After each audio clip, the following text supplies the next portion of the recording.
नमस्कार, सुप्रभात। स्वागत आप सभी का सब रंग कार्यक्रम में। मित्रों, एक बहुत ही प्यारा सा मैसेज मेरे एक मित्र ने भेजा, वो आपके साथ साझा करते हुए आज के सब रंग की शुरुआत कर रहा हूँ। उसने भेजा कि जब जीवन रूपी स्क्रीन लो बैटरी दिखाने लगती है और रिश्तेदार रूपी जो चार्जर हैं वो हमें नहीं मिलते, तो पावर बैंक ही काम आता है। और वो पावर बैंक है परमात्मा, ईश्वर। जब कोई और साथ नहीं देता, कोई और दिखाई नहीं देता और जब हमें चार्ज होने की आवश्यकता होती है, तो हमेशा वो साथ रहता है हमें चार्ज करने के लिए।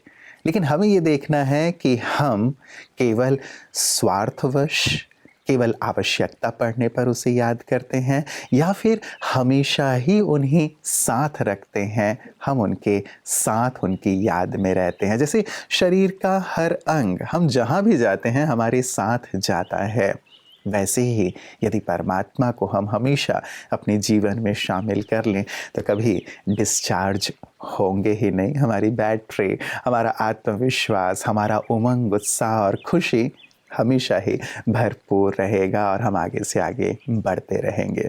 तो इस सुंदर बात के साथ चलते हैं आज के सुवाक्य की ओर। अंदाजे से न नापिए किसी की हस्ती को, ठहरे हुए दरिया अक्सर गहरे ही होते हैं। किसी का सही आकलन करना कठिन काम है। हम हमेशा वास्तविकता की अपनी धारणा के आधार पर लोगों का आकलन करते हैं। अगर मेरे संस्कार में कोई कमी होगी तो लोगों का मेरा आकलन भी गलत हो जाएगा। लोग वो नहीं होते जो बाहर से दिखते हैं। हर व्यक्ति एक अधूरा काम है जो पूर्णता की तरफ बढ़ रहा है। इसलिए किसी विशेष समय पर किसी के बारे में राय बनाना कभी भी सही नहीं होगा। और वैसे भी हम यहाँ अन्य लोगों का आकलन करने के लिए नहीं आए हैं। हम यहाँ खुद का आकलन करने और खुद में जरूरी सुधार करने के लिए आए हैं। आइए दूसरों का आकलन प्रभु पर छोड़ दें और अपने जीवन को शांतिपूर्ण बनाएं।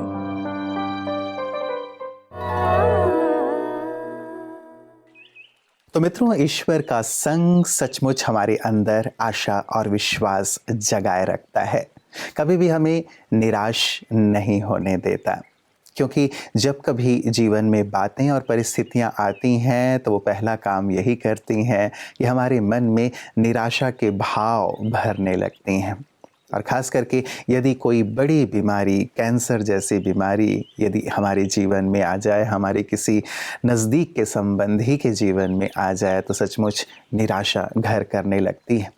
ईश्वर पर आस्था और विश्वास हमें बहुत बल देता है, वो तो हमें हमेशा रखना ही है, लेकिन साथ साथ ये भी ध्यान रखना है कि अपने जीवन को हम किस तरह से जिएं, क्या बदलाव लाएं। क्योंकि आजकल जीवन में कई ऐसी चीज़ें हमारी लाइफस्टाइल में शामिल हो गई हैं जो हमें घातक बीमारियों की ओर धकेल रही हैं।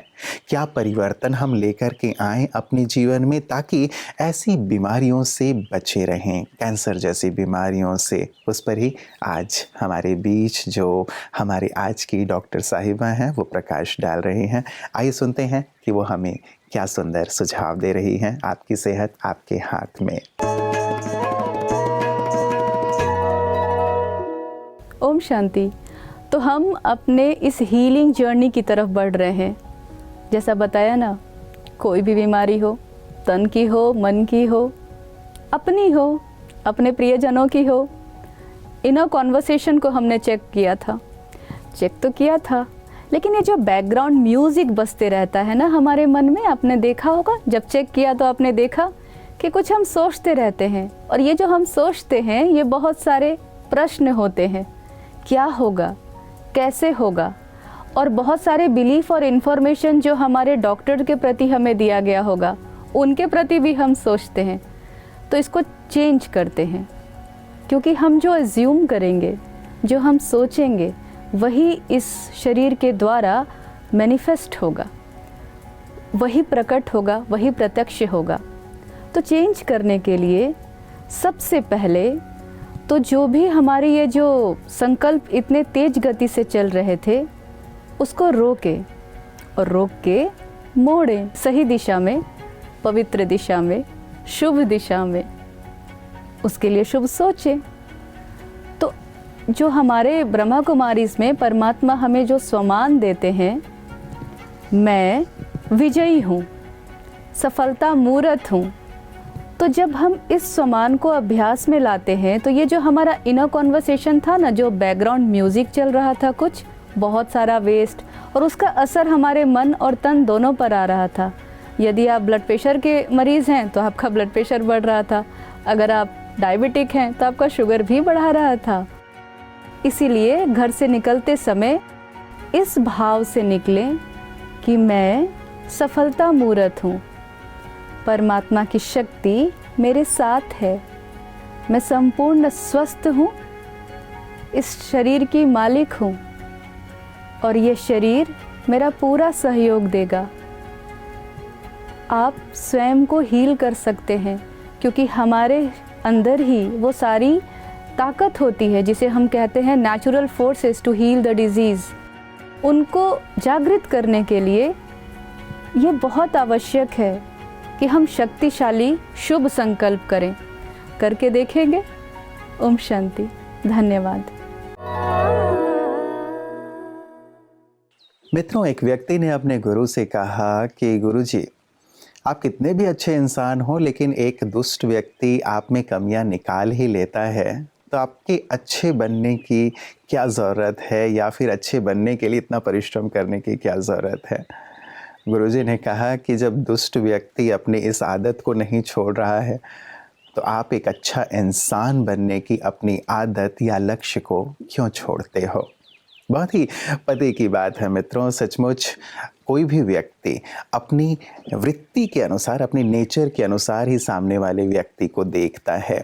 यदि वो आप में कमियां खामियां ढूंढ रहा है तो आप निराश ना हो, लेकिन अपनी अच्छाई और सच्चाई के मार्ग पर चलते चलें, क्योंकि जो अच्छाई है, सद्गुण है, अल्टीमेटली वही सभी व्यक्ति के हृदय में आपको स्थान देती है और वही संतुष्टि और खुशी भी प्रदान करती है। और कैसे इन सद्गुणों को अपने जीवन में लाएं, कैसे अच्छे इंसान बने, यही सुंदर कला ब्रह्मा कुमारियाँ सिखाती हैं और जिस कला को यहाँ आकर सभी सीखते हैं और वही अनुभव साझा करते हैं हमारे विशिष्ट जन भी कि हमने क्या अच्छी अच्छी बातें यहाँ आकर सीखी हैं। आइए सुने।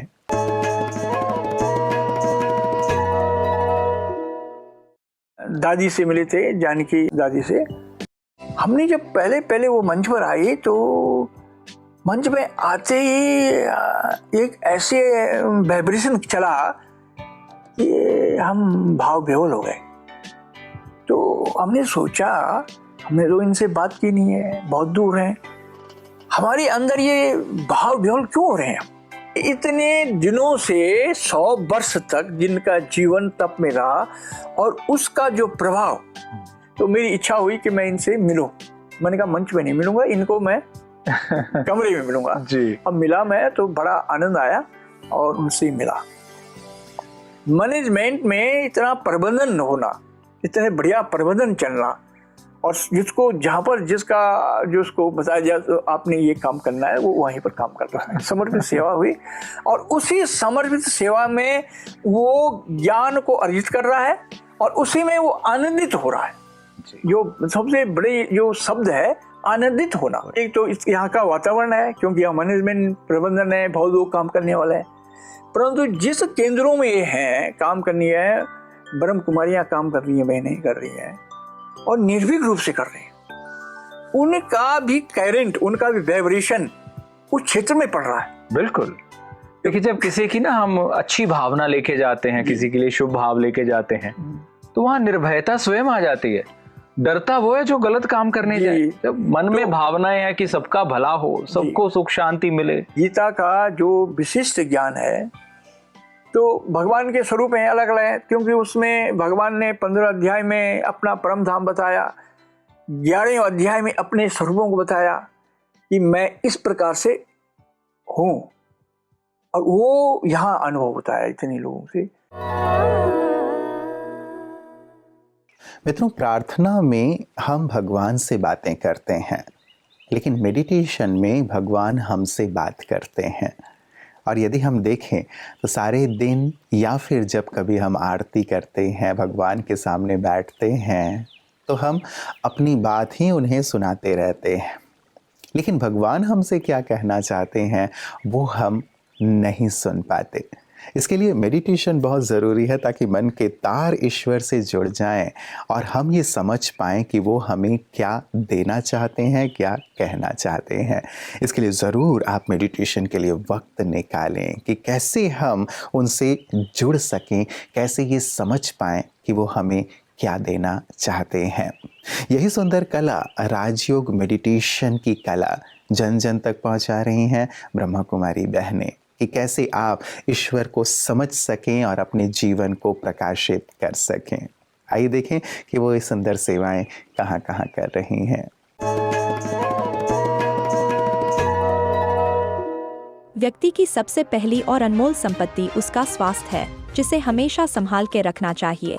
और इस स्वास्थ्य को बनाए रखने के लिए ब्रह्मा कुमारी समय प्रति समय स्वास्थ्य शिविर आयोजित करती रहती है।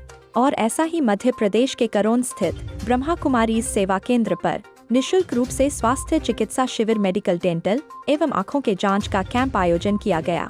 दरअसल दुनिया में बढ़ रहे दूषित हवाएं एवं गलत खान पान के कारण लोगों के स्वास्थ्य पर गहरा प्रभाव पड़ रहा है, जिसके लिए ही ब्रह्मा कुमारीज द्वारा विभिन्न स्थानों पर निशुल्क रूप से यह स्वास्थ्य शिविर लगाए जा रहे हैं। करोन सेवा केंद्र के इस कैंप में उपस्थित डॉक्टर्स ने बहुत ही अच्छे तरीके से सभी का इलाज किया और इस कैंप में अनेकों भाई बहनों ने शिविर में अपनी जांच करवाई एवं स्वास्थ्य संबंधित बीमारियों की जानकारियां भी प्राप्त की। मित्रों, जब परिस्थितियां विपरीत होती हैं तो व्यक्ति का प्रभाव या पैसा काम नहीं आता, बल्कि उसका स्वभाव और संबंध काम आते हैं। और देखा ये गया है कि जब व्यक्ति का प्रभाव ज़्यादा होता है, पैसे ज़्यादा होते हैं, तो वो अपने स्वभाव को ही बिगाड़ लेता है, संबंध को ही बिगाड़ लेता है। लेकिन हम इस पर ज़रूर गहराई से विचार करें कि ये चीज़ें काम नहीं आती। आप कितने भी प्रभावशाली क्यों ना हो, कितने भी पैसे क्यों ना हो, जब हमें मदद की आवश्यकता होती है तो हमारा अच्छा स्वभाव या हमारे संबंध यही काम आते हैं। इसीलिए चाहे कुछ भी हो जाए, हम अपने स्वभाव को मधुर बनाए रखें, विनम्रता से भरे रखें और साथ ही अपने संबंधों को भी सहेज करके रखें, ना कि उन्हें बिखरने दें। गहराई से विचार कीजिएगा मित्रों, क्योंकि ये हमारी अमूल्य संपदा है जो जीवन भर हमारे काम आती हैं और हमारे जाने के बाद भी याद के तौर पर लोगों के दिलों में बस जाती हैं। तो स्वभाव और संबंध, इस पर गहराई से विचार कीजिएगा कि ये सुंदर और मधुर सबके साथ बने रहें। अपना ख्याल रखिएगा। कल पुनः इसी वक्त आप सबसे मुलाकात होगी। नमस्कार। ओम शांति।